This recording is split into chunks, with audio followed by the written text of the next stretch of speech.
Alright guys, I was just going to show you how to make a bird nest for lighting a fire with, say, a ferrocerium rod or a match or even open flame. This is the initial tinder bundle that you're going to want to get together before you start putting it, put it underneath your kindling in like a TP or Lincoln Long style setup.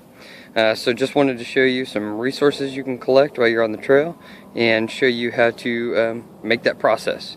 So if you take a look here, as I was walking, and here in Texas we have tons of this dry grass.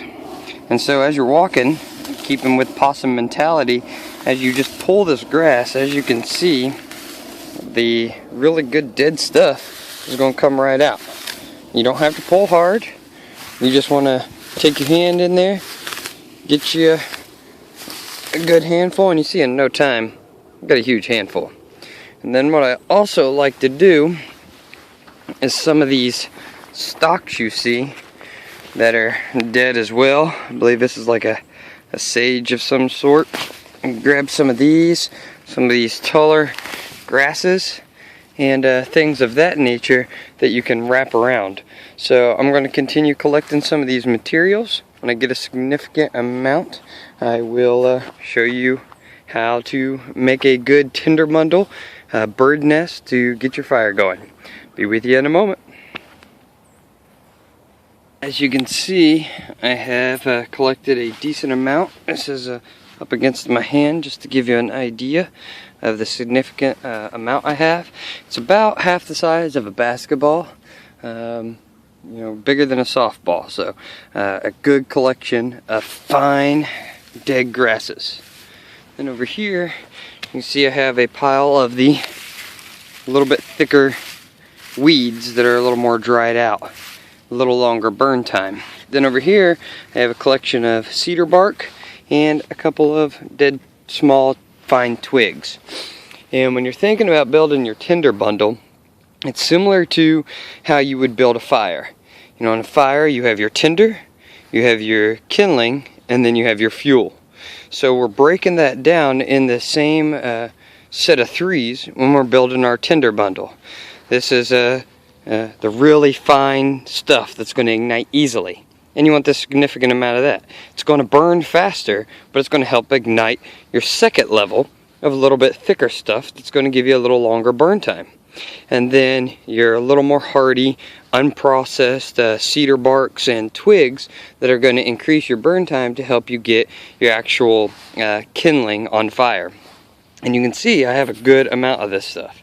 So I'm going to set the camera down, show you how to get these things together to where you can really get a significant burn time, hit it with a ferro rod or open flame, and really get a fire going quite easily. So let me adjust the camera and I'll show you how this is done. Alright guys, you got your three materials here. You want to start with your finest, your grass. And just grab that big old pile, fold it over on itself, and then with your thumbs in the center, just kind of work around a circle. And you're wanting this to really look exactly like a bird nest. Keep those thumbs on the inside, keep working a circle, and as you can see, I've got a really good divot right there in the center, and then plenty of dry grasses. Then take your larger stuff and you can put that on the exterior, and you can even grab it like this and hold it like that. So you have your finest stuff right there. This bigger stuff's creating a handle. So say you get an ember going with a bow drill set, you put that ember in that divot and you got something to blow with. And you can fold it on itself, blow that thing into flame. And then, if you can, take this stuff and have it on your very back of your bundle. That stuff is going to get your longer burn time. So what I'm going to do is I'm going to set this down, hit it with a ferro rod, get the flame going, show you kind of how that all works, and then we're going to put it out. Alright. This is why the 90-degree spine always comes in handy on the back of the blade. If you don't have one, a 90-degree spine on the back of your blade, hit it with a grinder, get that thing going. And ferro rod, always carry one of these with you. Put your knife in place where you want your sparks to go, pull your rod away.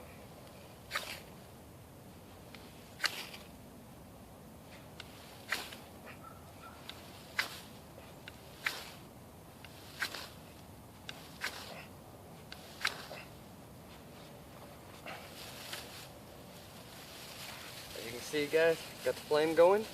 And turn that around on itself so the heat rises. And we got that thing rolling.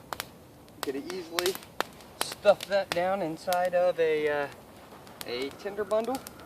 Got that thing really going good, and in no time would have had a fire.